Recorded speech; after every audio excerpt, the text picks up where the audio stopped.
मंजिलें तो मिल ही जाएंगी, भटक कर ही सही, गुमनाम तो वो होंगे जो कभी घर से निकले ही नहीं। Myself doctor Mamta Sharma, good afternoon to all of you. आज जो मैं आपके सामने टॉपिक लेकर आई हूँ, officer of each district in India. ये टॉपिक केवल पब्लिक एडमिनिस्ट्रेशन के सिलेबस को या पॉलिटिकल साइंस के सिलेबस को ही कवर नहीं करता, इसके साथ साथ डिफरेंट तरह के जो कॉम्पिटिटिव टेस्ट हैं उनके लिए भी ये जो टॉपिक है वो बहुत मायने रखता है, क्योंकि यहाँ पर जो ईच डिस्ट्रिक्ट इन इंडिया आ गया, यानी कि भारत के हर जिले में जो जो ऑफिसर्स हैं वो ऑफिसर किस तरह से क्या काम करते हैं और क्या इन ऑफिसर्स का होना जरूरी है, तो ये समझना है हमने। देखिए, हमने इससे पहले जो वीडियो डाली थी वो थी डिविजनल कमिश्नर या डिविजनल एडमिनिस्ट्रेशन की, जिसमें हम डिवीजन के आधार पर जो है स्टेट गवर्नमेंट और डिस्ट्रिक्ट के बीच में एक लिंक एडमिनिस्ट्रेशन बनाता है, और उस लिंक के जरिए जो स्टेट गवर्नमेंट है वो अपनी सारी इंफॉर्मेशन डिस्ट्रिक्ट एडमिनिस्ट्रेशन को देता है, और डिस्ट्रिक्ट एडमिनिस्ट्रेशन की हर रिपोर्ट वो डिवीजन के जरिए स्टेट में आती है। तो ये हमने ध्यान से समझाया था आपको। तो आज उससे अगला वाला स्टेप है डिस्ट्रिक्ट एडमिनिस्ट्रेशन, यानी जिला प्रशासन। और जिला प्रशासन में भी मैंने आपको लगभग सारा decentralisation system of district administration मैंने आपको समझा दिया था। तो अब मैं पर्टिकुलर एक जिले के ऊपर आती हूँ, क्योंकि मैंने ईच डिस्ट्रिक्ट वर्ड इस्तेमाल किया है, यानी कि भारत के हर जिले में कौन कौन से अधिकारी होते हैं। अब देखिए, सबसे पहले जो सबका हेड होता है वो है डिप्टी कमिश्नर, यानी कि जिलाधीश। जिलाधीश मतलब पूरे के पूरा जिला, जिसमें रूरल एरिया भी आता है, अर्बन एरिया भी आता है, वो शामिल होता है, और सारा का सारा एडमिनिस्ट्रेशन जो है वो जिलाधीश यानी डिप्टी कमिश्नर, जिसको हम डीसी बोलते हैं, उसके अंदर चलता है। सभी ऑफिसर्स की रिपोर्टिंग, ये जितने भी ऑफिसर आप देख रहे हैं इनकी रिपोर्टिंग डीसी को होती है। और ये जितने भी ऑफिसर आप देख रहे हैं उसमें से जो डीसी है या और ऑफिसर है, या तो वो डिस्ट्रिक्ट लेवल पर जो है कई स्टेट में डायरेक्ट रिक्रूट होते हैं, यानी सीधी भर्ती से आते हैं, और कई प्रमोट होकर भी आते हैं। तो ये डिफरेंट जो स्टेट है उसने सिस्टम अडॉप्ट कर रखा है। लेकिन क्या होता है कि जो दोनों तरह के कैडर होते हैं, जैसे कि सिविल कैडर अलग होता है और प्रमोशन से जो आया हुआ कैडर है वो अलग होता है, तो दोनों तरह के कैडर जो है वो हर डिस्ट्रिक्ट पे पाए जाते हैं।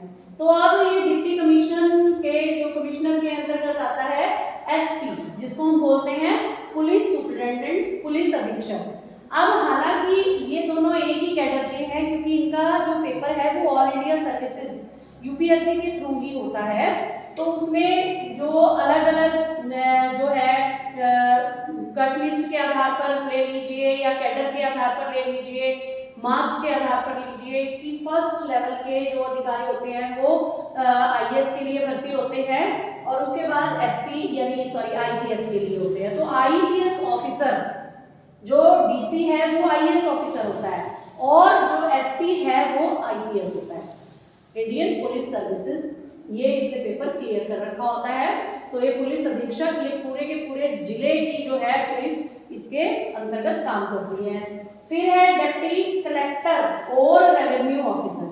देखिए, यूपी में डिप्टी कलेक्टर बोलते हैं। कलेक्टर वर्ड इस्तेमाल अंग्रेजों के जमाने से आ रहा है। कलेक्टर मतलब कलेक्ट करने वाला।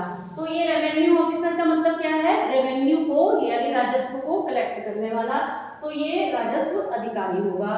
उसके बाद है डिस्ट्रिक्ट एजुकेशन ऑफिसर, पूरे जिले के सभी स्कूल जो है उनका सारा कार्यभार, उनकी सबकी रिपोर्टिंग, उनके सभी कार्यों का निरीक्षण करना, वो सारा का सारा काम डीईओ जिला शिक्षा अधिकारी के पास होता है। उसके बाद आता है डिस्ट्रिक्ट एग्रीकल्चर ऑफिसर डीएओ, ये ज्यादातर शॉर्ट फॉर्म में आम बोलचाल की भाषा में इस्तेमाल होते हैं। तो एग्रीकल्चर ऑफिसर यानी कि आपके जिले के जितने भी खेती बाड़ी से संबंधित स्कीम्स हैं, खेती बाड़ी से संबंधित योजनाएं हैं, उनको लागू करवाना, तहसीलदार पटवारियों से संपर्क रखना, जो भी रजिस्ट्री से संबंधित काम है, जमीन जायदाद की डिवाइडेशन से संबंधित काम है, या कोई भी किसी भी तरह के इस तरह के एग्रीकल्चर से रिलेटेड काम है, तो वो एग्रीकल्चर ऑफिसर की देख रेख में होते हैं। उसके बाद आता है डिस्ट्रिक्ट इंडस्ट्रीज ऑफिसर, यानी जिला उद्योग अधिकारी। जिला उद्योग अधिकारी का मतलब क्या है? आपके हर जिले में चाहे छोटी इंडस्ट्री हो चाहे बड़ी इंडस्ट्रीज हो, उन इंडस्ट्रीज को गवर्नमेंट के पैमाने पर लगवाना, और अगर वो गवर्नमेंट की पॉलिसीज को इग्नोर कर रहे हैं तो उनको पकड़ना, और जो गवर्नमेंट के रूल रेगुलेशन है इंडस्ट्रीज के लिए उसको लागू करवाना जो है जिला उद्योग अधिकारी का काम होता है, जिसको हम बोलते हैं DIO।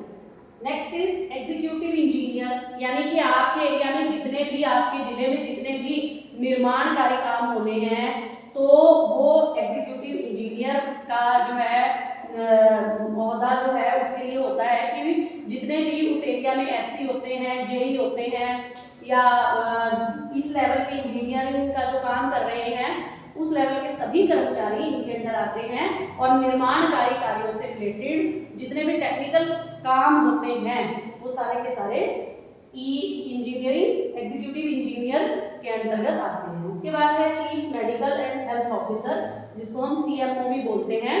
तो CMO का मुख्य कार्य क्या है कि जिले में स्वास्थ्य सुविधाओं का ध्यान रखना, जिले के अंतर्गत जितनी भी गवर्नमेंट हॉस्पिटल्स हैं, डिस्पेंसरीज हैं, प्राइवेट हॉस्पिटल्स हैं, उनके लिए नियम कायदे तय करना, और जितनी भी हेल्थ पॉलिसीज हैं, हेल्थ प्रोग्राम्स हैं, उनको लागू करवाना CMO का काम होता है। उसके बाद है डिस्ट्रिक्ट पब्लिक रिलेशन ऑफिसर।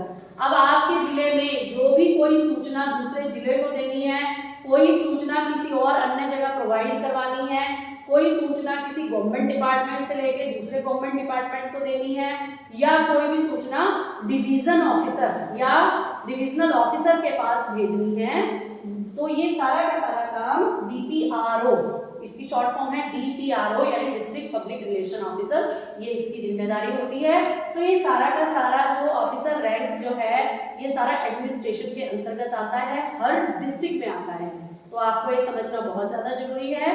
तो इसके साथ साथ आपकी कोई भी क्वेरी हो इनसे रिलेटेड तो आप मुझे पोस्ट कर सकते हैं। तो अगली वीडियो मैं जल्द ही आपके सामने डिस्ट्रिक्ट की ही लेकर के आऊँगी। तब तक के लिए धन्यवाद। जय हिंद।